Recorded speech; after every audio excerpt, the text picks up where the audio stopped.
Welcome to Go With Your Gut, where we discuss everything related to gut health, especially as it pertains to young adults, teens, and parents of kids today.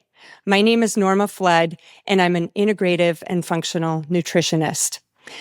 Now, today, I'm going to be talking about how even very small changes or gradual changes in what we eat can have a huge impact on mental health. And this is especially important in a culture where over half of what kids eat today is ultra-processed food. And that is why the thought of making any changes to our diet or to a healthy diet seem overwhelming when often we're juggling jobs and sports and academic schedules and many other things. But today, I'm going to be having a great conversation with one of my clients who is a very busy working mom. So join me on the conversation. Hello, Laura. How are you doing today? It's great to see you. Hello. Thank you. Thank you for having me. Yeah, so tell us all a little bit about yourself, what your life is like, what your schedule's like as a busy mom. So I am a full-time working mom. I have two kids, a boy that's 13 and a girl that's 11.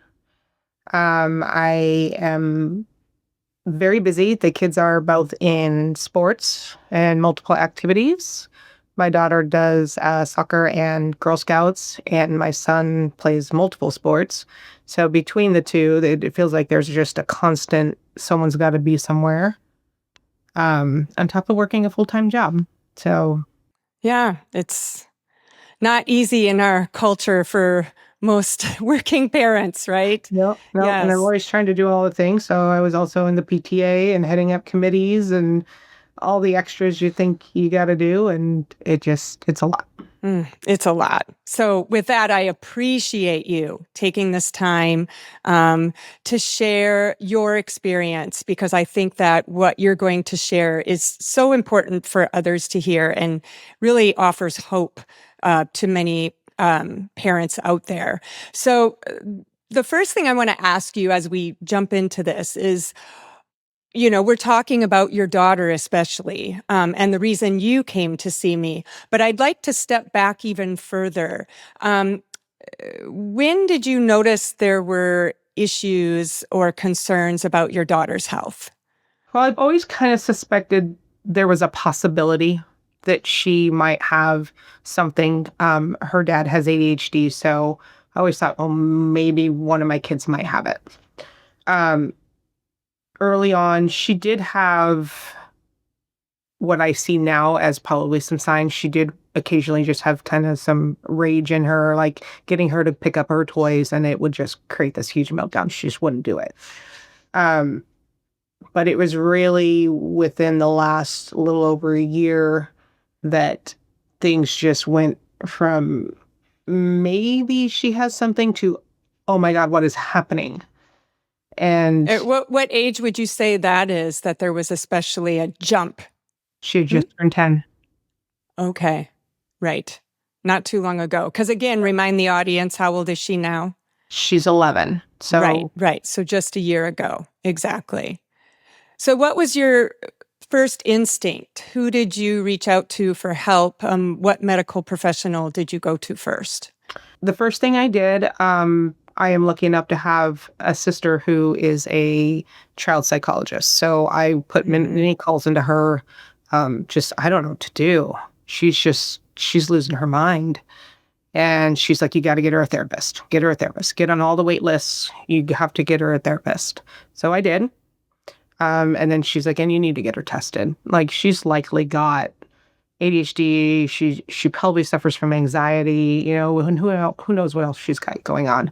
But right now, get her in front of a therapist and then get her tested for something.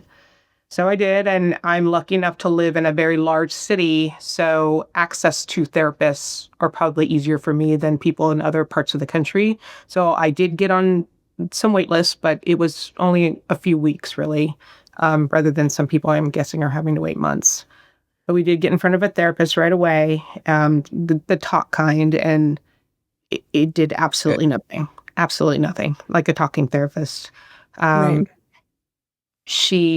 my daughter would not open up at all. She would not participate in the process at all.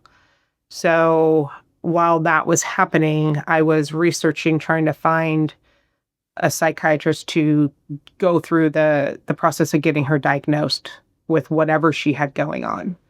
And that took a while, mostly because I just kept researching and trying to find somebody in network because those were just so expensive.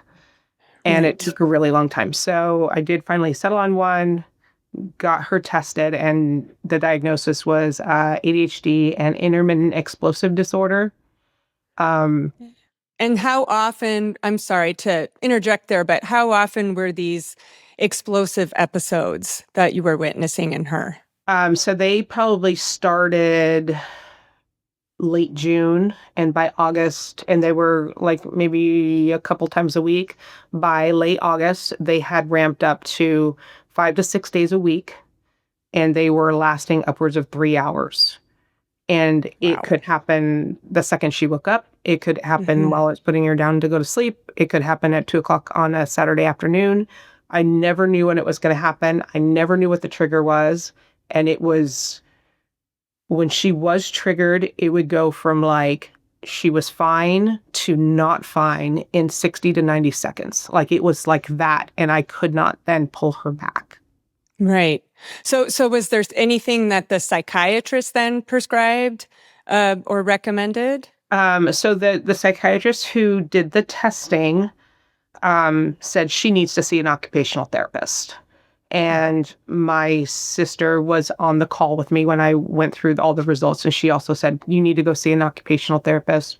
The talk therapist said she needs an occupational therapist. So we did get on a wait list for that, and we did get in to see one. That one took a little bit longer, but we did get in to see one, and same thing, almost nothing, almost no help at all. My daughter would not participate. She wouldn't open up. And her explosive episodes were so overwhelming and violent that I couldn't get to the ADHD part. I couldn't get to the stuff of the executive functioning, which is, I don't want to do my homework. I don't want to pick up after myself. We couldn't even tackle those things because her explosions were so frequent and overwhelming and just absolutely destroying her family. Right. And was she able to be in a school setting at all? She was able to hold it together in public. She has Hmm. so much anxiety over anyone seeing what's going on inside her. She would totally hold it together. But the second she was home alone, it just would erupt. Okay. Right. And so just feeling this sense of hopelessness, I'm sure, because here you're seeking help. Well, that's not working. Okay. Well, then occupational therapist. Well, that's not working. How did you end up thinking, well, maybe like finding someone like myself? How did you seek nutrition and go down that road? Well, after we were with the occupational therapist for a little bit, I then made an appointment with a psychiatrist. I was like, okay, maybe she does need medication. Like, I can't keep doing this. So I did get prescribed, or she got prescribed an anti-psychotic. And she was like, I'm not taking that. There's no way. One, she doesn't like to swallow pills. And two, she said it reminded her that she was different. And Mm, she was like, I'm not doing it. So, a lot of people were telling me at the time, you just need to crush it up and stick it in something that she doesn't even know she's getting it. mm, And I am not on board with that. I believe that children should have agency over their own bodies. And especially with medication, I needed to know she was going to have side effects. She needed to know she was taking something so she could say, hey, Mom, I don't feel good, or something feels weird. So I wasn't on board with that. And while I'm just like struggling with all these meltdowns and I can't do the medication, there was always a voice in the back of my head saying, you haven't explored everything. And I've always believed that what we consume into our bodies really is just such a really big deal. And so I just started searching online, and I first started searching someone in network, and I just didn't like anything I saw. And then I came across your website, and it was it was just so spot on. It's like that is the person I need. So I contacted you. Well, I'm glad you found me. And that's why I'm just excited to share, what has happened with your daughter since, but it hasn't been easy. We're going to talk about that too, um, because it is something that a lot of professionals, especially in Western medicine, aren't aware of, the impact of nutrition on mental health. And of course, the purpose of getting this information out there to increase awareness. And so I recall when you first came in, you brought your daughter in, Elizabeth. Um, that was in, I have to look at the date, June of this year, 2025. And I do recall, we do an intake form. It's like 8 pages long, looking at not only what she's eating, but family history. Like you said, her father has a history of ADHD. Um, we looked at if there were any other gastrointestinal issues. There wasn't anything too significant, maybe sporadic, loose stool or stomach aches, but it wasn't on a regular basis. No skin issues, immune problems. There was a history as a child. She had a soy dairy allergy, but nothing was standing out. And I know my concern then is, okay, well, this seems pretty strong, this reaction and how frequent it is. So the testing that I recommended was more looking at heavy metals, because we know that heavy metal poisoning, sometimes that can have a great impact on mental health, like lead poisoning or mercury, yeast overgrowth, toxin metabolites. So I did recommend a hair test to look at some of those toxins, but also an oat test, which is organic acid test, looking at those possible toxic metabolites. But in the meantime, we knew that these results would take like a month to come through. And it's not like we wanted to sit on our hands and do nothing. So we did meet, just you and I. We knew that it would be probably difficult for your daughter to sit through an hour and a half session, but really talking about explaining the microbiome, but how it was important for you to explain that to her. And I remember we even shared a video, like share a video of what the microbiome is and why it's important to feed those gut bugs, and that those bugs talk to our brain and they influence inflammation and affect our mood. Because I think no matter what the age of a child, it's so important that they have an appropriate relationship with food, that this isn't just, we're going to change what you're eating and so that you get better. I think they're never too young to be open to understanding something like this. In fact, it empowers them. And because I do recall, we also did a food intake. And if you want to share, what would you share her diet was like? And again, I don't want you to feel bad about this. I share about my own history in another episode, but it's so difficult in their culture today. We have fast-paced lives. You're working full-time, your husband's full-time, juggling so many things. And, a lot of these foods that are processed, they'll say made with whole grain, fortified with all the important nutrients to meet your daily needs, part of a balanced diet. And so these products, they're made to look healthy, right? So, and they're convenient. So I just need to be clear that over half of what kids eat today is ultra processed food. So you're not alone in this. So if you could share what her intake was like, that would help kind of give everyone a perspective. She either didn't eat breakfast, or she, for a little while, was doing like bagels with cream cheese kind of thing. For lunches, we started doing those Lunchables, and her favorite one was the nachos. So she's literally having a handful of chips with some processed cheese, a granola bar, a cookie.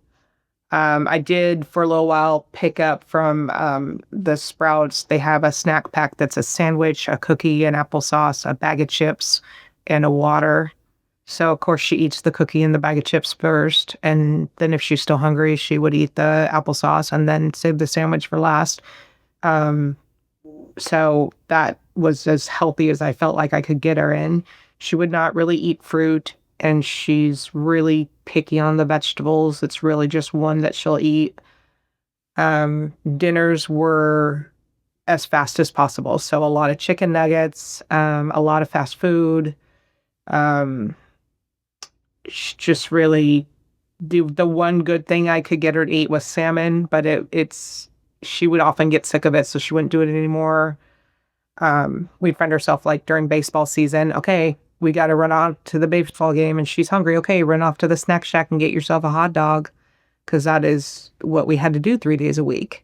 Right. And it's common. It's common these days with kids in sports, eating on the run, getting home late, especially if you're working parents and you don't even have time to have a meal at home together as a family, right?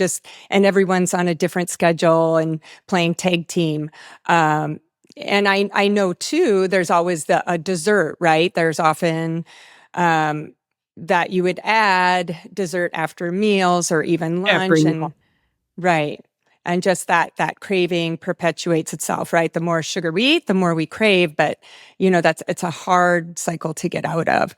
So definitely it was important when we first met to really talk about, okay, we can't make all of these changes overnight, because really it's really looking at one food at a time. And that's what we talked about, that even though we know, okay, these sugary foods and processed foods, they're high in chemicals, low in nutrients, they're not good for the microbiome.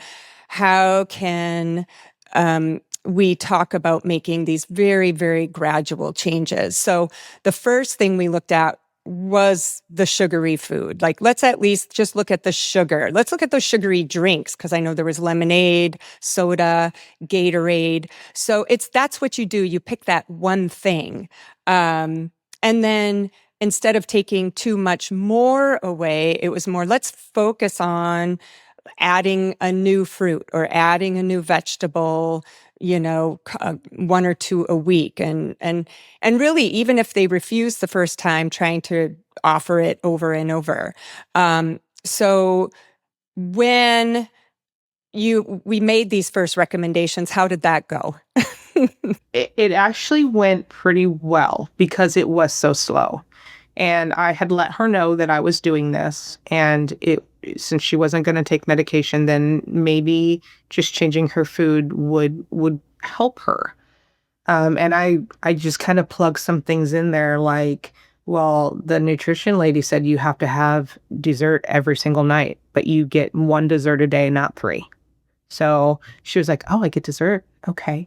So it was just limiting. Instead of the cookie also with lunch, she was only getting one dessert, and we were doing it in the evening and then controlling that. So instead of an ice cream sundae from a fast food restaurant, it was an organic, well-made ice cream with a dark chocolate on it or something. Like something, we were just kept trying to control what she was actually consuming. Right. So even if it was still a dessert, maybe choosing a dessert that had less chemicals and additives. And so you're making these gradual shifts, of Yes. course. And so I know those were the first steps, and here we are still waiting on test results. I know we met, I'm looking at notes here to remind myself, we met 3 weeks later. And then I do remember you had said, you noticed fewer outbursts. So share a little bit about that, what you noticed those first 3 weeks. Yeah, and she was still seeing her occupational therapist at that time, and I had told her that what I was doing, and I even emailed her like that she was having fewer outbursts. And it was one of the other things we had done is we had changed the chicken nuggets to the gluten-free chicken nuggets. So that was one of the easy small changes to make, so she's still getting something she loves, but it was just a less version. And then I did completely remove the sugary drinks. So if we did go through a fast food restaurant, that's fine, but you're not getting a soda with it. you can have water. So again, just a super small thing, but that removal of that daily intake of sugar, I think was really kind of a kickstart into the process. And so she was no longer having 5 to 6 episodes of 3 hours each. It was now a couple times a week, and it was just a little bit less. So maybe 2 hours instead of the 5, it was 2, you know? Right. But it's incredible to see her turn that corner. And I know then when we met, we talked about continuing to little by little finding those gluten-free alternatives. But like you said, not necessarily taking away the food that she was used to. So if she was used to the chicken nuggets, let's just at least try a better quality, gluten-free, you know, just so that it doesn't feel so stark and shocking. But I know it was a lot of work on your part. And then I think then we met, so that was July. We met about almost once a month. And then it was in August that you became increasingly aware of these, this lower amount of reactions or outbursts, I should say. And it was probably, so there was continued progress. I know we had trouble with the supplements. If you want to share a bit about that, because I did recommend let's get some good nutrients in, like a good basic multivitamin, a good fish oil. Omega-3 is that essential fat that everybody needs. Magnesium, I think, is a big one for kids. And then a probiotic, just to get started. So tell me some of the issues that came up there, because remember, she didn't like to take pills. So what did you try there? Okay, well, with the multivitamin, we started with a chewable, and she absolutely hated it. So I offered to pay her money for every one she took, and that lasted for like 3 days, and she wouldn't take it. Then we switched to a powder that I could put in some water. I taste it. She wouldn't take it. And I tried multiple flavors. She wouldn't take it. And then I finally just got a gummy that I found at the grocery store. Magnesium goes in her water every morning, and she drinks that just fine. And then the probiotic, what we ended up doing was she likes kefir. And the goal is to get her on a plain kefir and use a fruit to sweeten it. But that was kind of too much. I needed to get her to take it. So I'm just, okay, she likes the flavored one. So I got the organic of the flavored one. And capsules. So I open up the capsules of 2 probiotics and put that in there, and then a B6 and put that in there. And she drinks it just fine. I don't give her very much, just enough that she takes like maybe 2 or 3 sips. She takes that every morning. She takes her gummy multivitamin and her magnesium in the water. We still haven't been able to figure out how to do the fish oil because that's comes in the capsule, so she won't swallow anything. And she's very concerned about textures, and she's very concerned about flavors. So it's been a little bit of a trial and error trying to get her to a point where she'll consume all the things we want her to. Right. So there are still steps we're in the middle of taking, right, as we're in this process pretty much together like a team.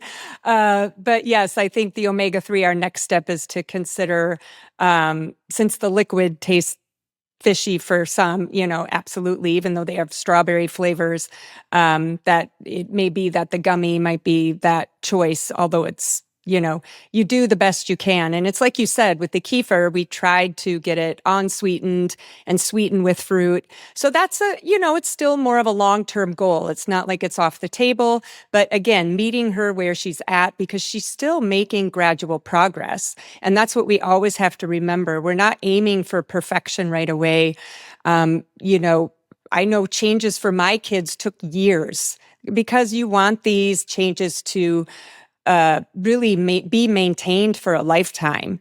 And like any changes, you got to take those on very gradually if you want them to stick, especially for kids.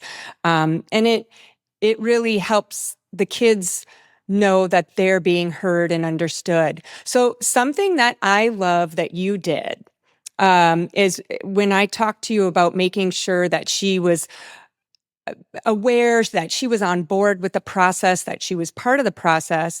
What I loved that you did is you always brought it back to her and you kept a log, right? Tell us how that worked to help her become more aware of how food was affecting her. So as we started the process, and it was really mostly every time she consumed sugar. So if she had some ice cream, how she was feeling. And I had started to notice that within about 2 hours of consuming some large amount of sugar that she would have a meltdown. So I was starting to point it out to her. Do you realize that, okay, we just had that ice cream and now, and then a couple hours later, you had a massive meltdown over that. Can you see that? And she's like, yeah, I felt it. And now we're at a point where she can tell me she doesn't feel good emotionally, and we can talk about what she's eaten. And sometimes she went, well, I had some Skittles at school today. And okay, well, when did you have them? Well, it was just a couple hours ago. And so she can now associate when she's taking in something, how it makes her feel inside. And we've started the conversation about a gut brain and her brain. That's kind of how we differentiate them. So we talk about how when her gut brain is really upset, her brain can't function. So it's almost like that movie Inside Out too, where the anxiety is spinning in that tornado. That's the visual she has. Like when her gut brain is unhappy, she has this massive tornado happening inside of her, and her brain can't calm things down. It can't think rationally. It can't make decisions, and it just overtakes everything. So if we can keep her gut brain happy, everything else is just going to be, she can function in the world. So, and it's something like, she's not feeling good. Okay, we'll start with, well, let's do some ice water and let's kind of shock your gut brain here a little bit. And then maybe we'll start consuming something like, here, let's have some broccoli with ranch dressing, just a few bites. And then we just kind of work through it until she calms down, and then we can talk through it. Yeah. Well, it's amazing what you've done on your own because, I always remind parents that your child better than I do. The language and the process and the relationship that you're trying to establish for them. And it's tricky because as parents, you don't want to be the food cop either. And so that's why it is to, as much as possible, allow your child to participate in the process so they don't just feel like they're being told what to do or they're being reprimanded like, oh my gosh, you had Skittles today, you weren't supposed to do that. Instead, it's like, well, let's think about that. When did you become more like a detective, right? And that's how we should be toward ourselves. No one eats perfectly. And so sometimes, oh gosh, I went off the wagon, or oh gosh, I don't feel good today. It's instead of beating yourself up, it's like, well, I was having such a good time. And yes, this is what I ate. And okay, that makes sense. That's why I don't feel good today. And what would I do different next time? That's how we can be toward ourselves. That's how we can be toward others, and especially our kids, being that detective. And knowing that, always helping them understand that it's not going to go perfectly, but they do want to feel better, and reminding them, the reason we're doing this is because I really want you to feel better. And I really, and if we can always connect back to that, that motivation is there, right? So I want to move forward on to the results. So then even after all of this progress, we finally got the results of the testing. And what we found with the organic acid test is thankfully there were no markers for high metabolites of mitochondrial dysfunction or other nutritional markers that showed any toxins like oxalates or other things, but we did find that there was a high yeast marker. Definitely that there was yeast overgrowth. And so I did share more how yeast overgrowth occurs when we eat too much sugar. We're feeding those microbes that thrive on sugar. So a lot of times that yeast overgrowth has a huge impact on mental health, increasing inflammation in our brain and affecting mood and behavior. And then genetically, of course, we saw neurotransmitter markers indicating low dopamine, low serotonin, low B6. And so it was helpful to add a B6 supplement, at least for now. But so the thing we did add to her plan, I didn't want to be aggressive right away, like adding a herbal formula, which is quite involved. Not saying we won't consider that sometime, but for now, just adding especially a spore type of probiotic, which is called Saccharomyces boulardii. And what that is, it's a good type of yeast. It's a spore that thrives in your gut. It grows really well, and it competes with that bad yeast. So the Sac B was added, and like you said, you open the capsule, put it in her kefir, so it was easy to incorporate. And then her hair analysis, we found there was low arsenic, lead, mercury. Thankfully no concern. There were some elevated metals, barium, uranium, nickel, and those are often found in processed foods, especially non-organic. So a lot of that kind of validated what we were already working on. And then what was really interesting is there was this imbalance in the hair test of lower sodium and potassium with higher calcium and strontium, which they associate. It's indicative of emotional stress. I found that very interesting. But it doesn't mean that she shouldn't have calcium in her diet. It's probably because she was pulling it from her bone with the high cortisol. So overall, it was still sticking with our plan. Really also we addressed the water. She drank a lot of water in plastic bottles. So drinking filtered water or using a, stainless steel thermos. So there were some small changes.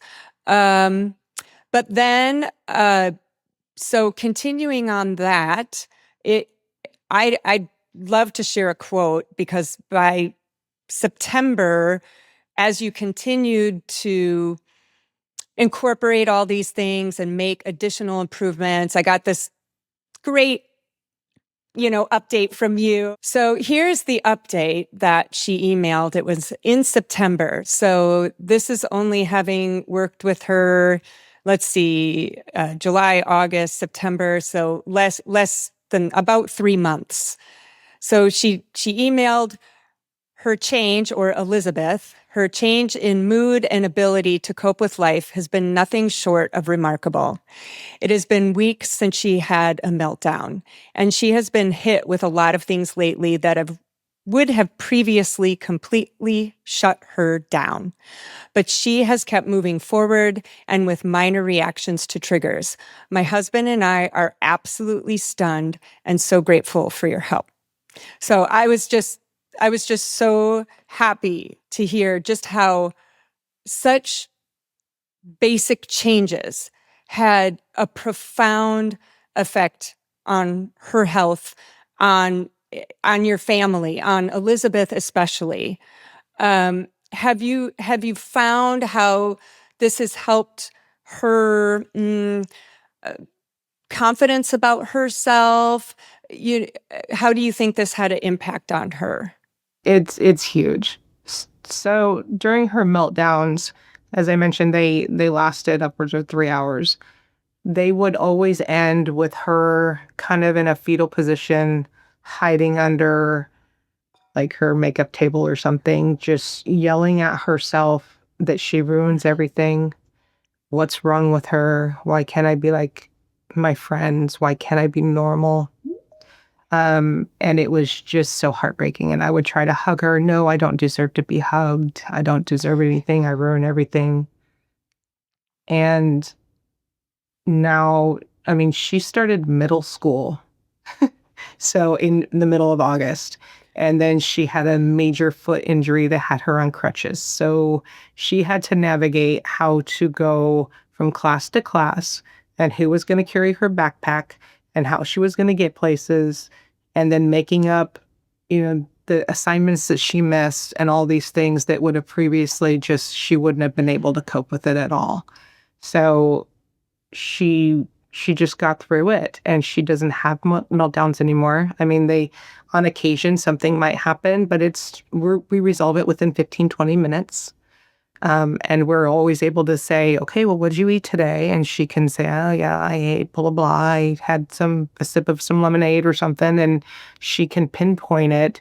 And she's able to communicate to me when she's not feeling well, so we can start to calm her gut brain down before she reaches to that point. So she is taking control of her life. She is understanding that what she consumes really, really affects how she is. And she's 100% on board. Yeah. That's just incredible. And that's what hurts the most, is to witness your kids not only feeling bad about themselves, but almost like feeling like they're a burden in your life. No. You just wish you could take their place. And that's why this is so important. Like, just how there are options out there. And it's why I want to start a group in the new year, like, Yeah. just a place for parents to talk to parents, kids to talk to kids, like knowing they're not alone, knowing that there's help. Even this platform, just a place that we can come to. And and we're not finished, we're not finished. There's more we're going to do. I know that there are more things we need to work on. There's some new things that come up, new challenges, correct? And I know she's all of a sudden, what you would say is she's becoming more sensitive to what is not good for you. How would you explain that? Well, she's starting to have a lot of stomach aches and diarrhea. So, and sometimes she has to come home from school. She's complained of some headaches. So those are really where we're at with that. Right. And so, things that we need to look at is her elimination. Is she detoxing well? Is she, for all kids, are they going to the bathroom every day? Are the stool is the feedback. Is it too loose? Is it constipation? Both of those things are telling us the gut's out of balance. And yes, there is another test that can be done. It's a stool test. It gives people feedback on the good and bad bacteria. It can help us look deeper, because we want to look at the good and bad bacteria in the gut, not just the yeast. Because sometimes you can decrease a certain microbe like yeast, and then there's an opportunity for another bacteria to increase. So, and this is where, there are next steps like herbal formulas that can help, but looking deeper, I try to pace testing out only because it gets really expensive. But there are definitely steps, and the body will always give feedback, so not to give up hope. But we'll get there one day at a time. So, gosh, is there anything else that you would want to share about Elizabeth, about your family? I know that this is probably having an impact on your family as a whole, and I'm sure they're not embracing it as easily in some ways. What do you think is the big challenge at home now that Elizabeth is embracing this? She has a brother, she has a father. Are they trying to adapt some of these things as well? I'm trying to cook more. And one of the things that you had told me is to try and introduce a fruit and or vegetable every time they eat. Whether it's a snack or a meal, they need to have a fruit or vegetable. And she's doing pretty good with it, and I'm doing the best I can. I'm certainly not perfect at it, but My son is a little unhappy because his favorite food is pizza and he doesn't want to eat the home cooked chicken meal that I've made. So he will just choose to not eat. So that's a challenge. And I have two very picky eaters and they don't enjoy the same things. As I mentioned earlier, I could get her to eat salmon. He hates salmon. She likes chicken. He doesn't really like chicken. She likes hamburgers. He doesn't like hamburgers. So that's a challenge trying to feed both of my kids. And I do see that the changes I'm doing for her, he would benefit from, but he himself is so picky. That's hard. Um, so I think that's probably our biggest issue right now is how to feed everybody healthy meals that they all enjoy without me having to make 4 different meals. Right. And I think just like with your daughter, it's about that experiment, like, and letting your kids know that I'm not going to stop trying and this is not going away. We're not going to go back to eating the way we did before. Like, this is important for all of us. And, to maybe have them involved, research recipes together online because there's so much online. I know we talked about crock pots, but there you hit a dead end also because for a busy mom, a crock pot can really help. And there's a lot of great recipe books that you can find on Amazon, even for crock pots that give you Yep. hundreds of ideas that are gluten-free and taste good. But yeah, it's really about, finding those ways because like all taste buds, we need to gradually expose them to other things that they're not used to. And over time, if we do it repeatedly, we can definitely make, small bits of progress, right? And we talk about other ways like smoothies and soups or ways to hide certain foods into other foods, like meatloaves or, like I said, smoothies, but just not giving up. And I know what I always say, it's the labor of love. Because I too, I don't love cooking. It's fine, but I'm not going to be this gourmet chef. It's purposeful for me and very intentional. And I find I have to listen to a podcast or music while I'm cooking to make it more enjoyable. Like, do what you can, right? But yeah, for time's sake, some people have to cook more on the weekends, on Sundays, to have stuff ready for the week, or at Wednesday night, you're cooking something that's ready the next 2 days. But yeah, it's definitely a process. And getting the whole family involved is important, so, Yeah. but we'll keep working on that. Yes, we will. Um, is there anything you would share with listeners today, especially from the experience that you've had? I truly believe that sugar is poison for my daughter. I think that getting your child off of sugar is one of the best things you can do for them. Um, and that's probably one of just cutting out the sugary drinks is just an easy first step. And then you can make your gradual changes. I strongly suggest that they do find somebody like you that can help them navigate these things and come up with solutions.